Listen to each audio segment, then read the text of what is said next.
Hi, my name is Alex Barthet. I'm a construction lawyer at the Barthet firm. Today we're going to talk about lien waivers and three very specific issues you need to be aware of.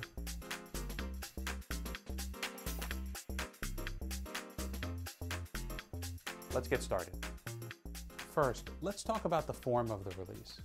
If you've signed a contract and that contract allows the contractor to dictate to you the form that you're going to use, unfortunately, that's the form you have to use during the course of construction. When you're negotiating your contract, make sure that you not only negotiate the terms of the contract, but what those releases are going to look like when it comes time to get paid on the job. Next, let's talk about the procedure for exchanging the release for the check. Many times contractors will tell you, fax me a copy of the release and I'll fax you a copy of the check. The problem is, if you never get the real check, but you fax them a copy of the release, that release may still be valid and enforceable against you, even though you never get a real check that you can take to the bank. How do you deal with the situation? You want to use conditional language in your release. That is, you want to make the release expressly conditioned upon receipt of a sum certain.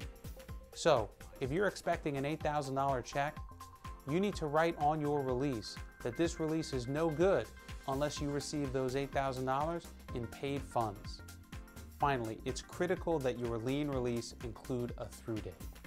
You're giving up certain lien rights through a certain date in exchange for a specific amount of money. You need to make sure that the through date and the amount of money that you're expecting in fact coincide.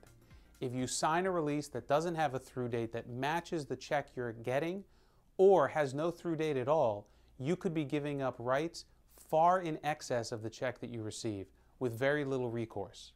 Following these three simple steps will help ensure that you avoid pitfalls associated with exchanging a check for a release. Thanks for watching.